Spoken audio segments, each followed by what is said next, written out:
So what would you say at Lightspin are the key aspects or the key problems that you solve, and who is it that you talk to on a daily basis? Give us a kind of an idea of the typical types of Sure, conversations you have and the problems that you solve. sure. So one of the CISOs said once that the heart of Lightspin is the attack path. I think it's true. I mean, in the end of the day, the main capability, we have several of them, but one of the main that we started from the classical word MVP was the attack path, which means it's the ability not only to provide you the list of findings, but ask much more complicated question. How do you connect between the problems? How does problem number one may lead to problem number two, may lead to impact, let's say data breach. Mm-hmm.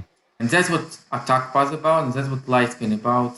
All our database is a graphical based database. I think we are like offensive. We're like the Google Navigator of the offensive cloud security.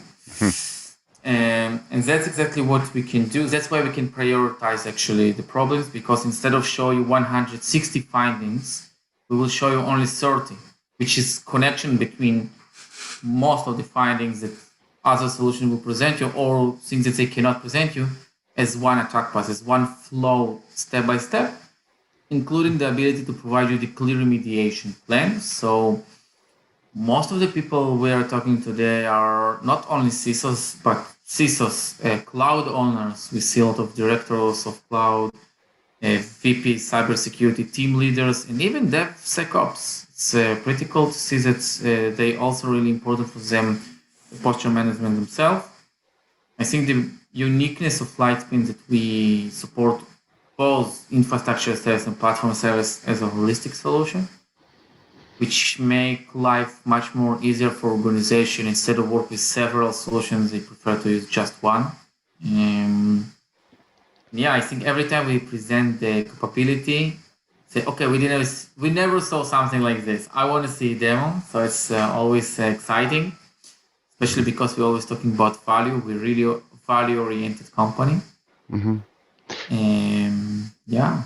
So that's a really interesting point. So I think on a previous discussion we were talking about the ways in which the CISOs are being approached, and we talked specifically about LinkedIn and how the correct way to demonstrate value. And I think hopefully I'm not misquoting you in saying that LinkedIn is one of the CISO's biggest enemies, which I thought was quite interesting. Could you could you elaborate on that? Like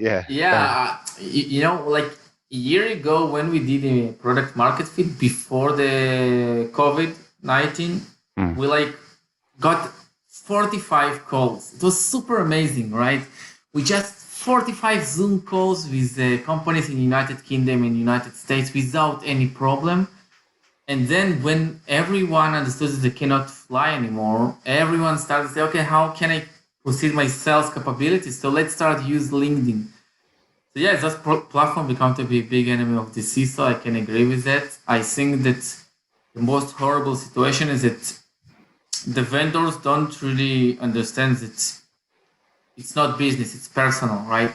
And you should be more personal. And they like some CISO change a position, hundreds of requests for, you should see our vendor. And I don't think it's the right approach. It's not the approach that we are taking in Lightspin also.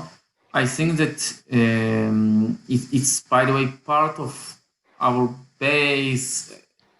maybe best value that we can give is that we value-oriented, which means every time we're starting a call with, when I try even cold email or cold message, we're trying to reach, first of all, to people that we see that we have connections with, and we do some due diligence by ourselves before to see how the cloud stack looks like, right? It's really important for us. Because let's say if this customer using Google Cloud and we don't support Google Cloud, I won't interrupt him. It's useless. And I prefer to not trying to sell them nothing, just do technical call, get some feedback. And just if he will like what we are talking about, then we can discuss an opportunity for POC. And even then, again, just if we will bring him value, I will ask him for opportunity to close the deal. Value-oriented sales, in my opinion, is the right way to do it. First of all, I get feedback from the field, from the customers. When we get a chance, like last week, there was one CISO that she promised me on December, pinged me on January, and we will schedule a call. Since then, she disappeared, and now she called me, respond to one of my messages. Listen, Vladi, we are not checking a new vendor, so please contact me again on May. And I wrote her, I'm not trying to sell you. So she asked me, so what are you trying to do? She just trying to get your 2 cents. So she were super excited about it. And we actually scheduled a call, right? Because that's what I think more important today, especially because CISOs are in overkill with huge amount of vendors and everyone trying to sell them visibility. And we don't need to talk about visibility. We have to talk about prioritization. How prioritize the problems and the alerts and map and only spotlight the most important critical problems and help them to simplify them. And once you can do that, and once you can get more feedback from the customers themselves, you can make your product as a vendor to be better. Mm-hmm. So really kind of understanding the problems of the CISOs, and before we get into actually trying to sell them anything, make sure that we understand there's actually a problem to solve that we can solve for them. What kind of advice would you, if you were to give, so imagine, put yourself in the CISO's position, and they're getting all of these vendors kind of throwing product at them, whether it's through LinkedIn or any different kind of communication channels. How can the vendors how can the CISOs identify the vendors that could actually provide them value? I think, what would you say there? It's a good point. I always classify the CISOs for 2 categories. There is the people, I call them, they have starvation for knowledge. So they will always find time to meet you, right? Because they want to see new technologies and get you the 2 cents and some feedback. We met a lot of like this. It's amazing. And those which are not, a lot of time, in my personal opinion, I think, I agree. If it comes from some mutual friend, it's always better. Mm-hmm.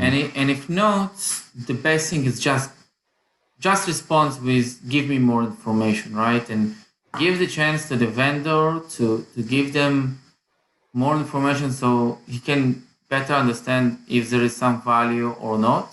Mm-hmm. I think that when I hired my head of marketing, during the first interview, I told her, you have only one task.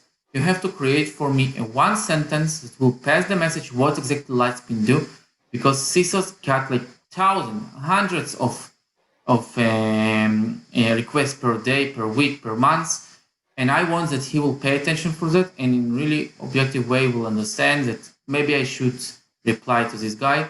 Because again, when people know what Lightspin do and see the product there, they're really excited about it. But when you never met someone across the ocean, you have to convince them, and you have just one chance, right? Mm-hmm. So it is the biggest goal, to do the best product market fit, the best unique value proposition, the best messaging, to pass them in 1-2 sentences, to convince them to respond by send me more information and be really professional. Once I send them an email, send everything that I think will help them take the best decision to understand if I'm a replacement solution, another solution, and if I really solve some problems. That's why the discovery flow from my side as a vendor is super important.